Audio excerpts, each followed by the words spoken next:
ጋር ጌታቸው ይግዘውነኝ አብራችሁን ሆነው አዲስ አበባና ካርቱምን በባቡር መስመር ለማስተሳሰር የኢትዮጵያና የሱዳን መሪዎች መግባባት ላይ ደረሱ።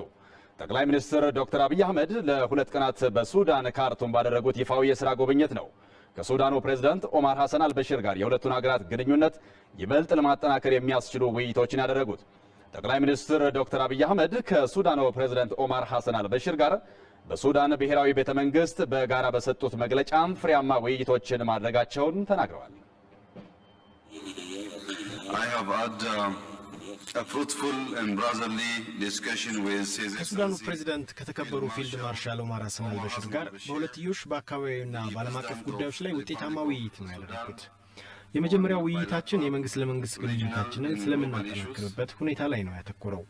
ሁላችሁም እንደምታውቁት በኢትዮጵያና በሱዳን መካከል ጠንካራ የሆነ የመንግስት ለመንግስት ግንኙነት አለ። ይህንን ግንኙነት ወደ ላቀ ደረጃ ማሳደግ ስለምንፈልግ እዚህ ላይ መክረናል፣ ውጤታማ ነበር። ሌላው የህዝብ ለህዝብ ግንኙነቱን ይበልጥ ማጠናከር በሚቻልበት ጉዳይ ላይ ተወያየን። በሱዳን የሚኖሩ ኢትዮጵያውያን ልክ እንደ ቤታቸው የሚሰማቸው፣ በኢትዮጵያ የሚኖሩ ሱዳናውያንም እንደዛ። ይህ የህዝብ ለህዝብ ግንኙነት እንግዲህ ጥልቅ ነው፣ ለሌሎች አፍሪካ ሀገራትም ተምሳሌት የሚሆን። ይህ የህዝብ ለህዝብ ግንኙነት ይበልጥ ስለሚጠናከርበት ሁኔታ ላይ ከፕሬዝዳንት ኦማር ሐሰን አልበሽር ጋር መክረናል። ኢትዮጵያ በአባይ ወንዝ ላይ የምታከናውናቸው የልማት ተግባራት የታችኛው ተፋሰስ ሀገራት ላይ ጉዳት የማድረስ ፍላጎት እንደሌላቸው አረጋግጠዋል። We have also deeply discussed on the equitable and reasonable utilization of the Nile. በናይል ወንዝ ፍትሃዊና ምክንያታዊ ተጠቃሚነት ላይ ጥልቅ የሆነ ውይይት ነው ያደረግነው። ሁሉንም የተፈጥሮ ሀብቶቻችንን ኃላፊነት በተሞላው መንገድ የመጠቀም መብት እንዳለን ተስማምተናል። በወንዙ ላይ የሚደረጉ መዋለ ንዋዮች ኢትዮጵያን፣ ሱዳንና ግብፅን ተጠቃሚ ሊያደርጉ የሚገባቸው እንዲሆኑ ጭምር። እኛ ሱዳንንም ሆነ ግብፅን የመጉዳት ምንም አይነት ፍላጎት የለንም። የምናደርጋቸው ውይይቶች፣ የምናፈሰው መዋለ ንዋይ እንዲሁም የውሃ አጠቃቀማችን ሶስቱ ሀገራት በፈረሙትና በተስማሙበት መሰረት ነው እየተከናወነ ያለው። በእኔ አስተያየት ጉልህ ጉዳት ሳይደርስ ሶስቱም ሀገራት ከናይል ወንዝ መጠቀም ይችላሉ። 100% ጉዳት የማያደርስ ፕሮጀክት የትም የለም። ዋናውና ጠቃሚው ነገር በፕሮጀክቱ ግርጌ ያሉ ሀገራት ላይ የሚደርስ ተጽዕኖ መቀነሱ ላይ ነው። እኛም ፍጹም ኃላፊነት በተሞላበት መንገድ ነው እየሰራን ያለነው። በአባይ ላይ የምናደርጋቸው የጋራ ውይይቶችም ወንዙን ፍትሃዊ በሆነ መንገድ በጋራ ለመጠቀም እንዲሁም በጋራ ለማልማትም የሚያስችሉ ናቸው። We also agreed on economic integration on top of the Nile.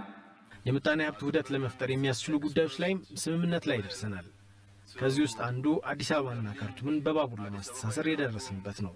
እንዲሁም በሱዳን ወደብ በጋራ ለማልማትና ለመጠቀምም ስምምነት ላይ ደርሰናል።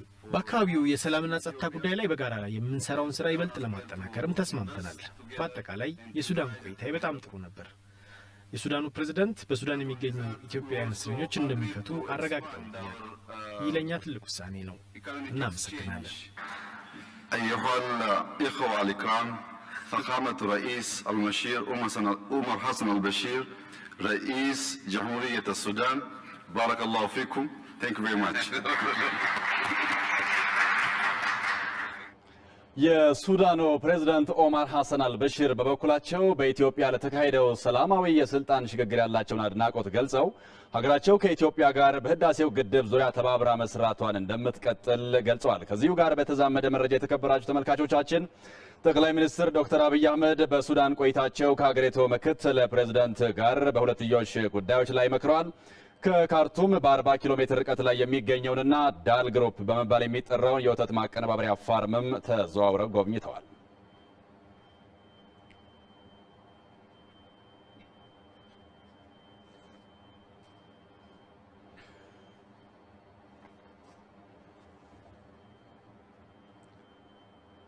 በኢትዮጵያ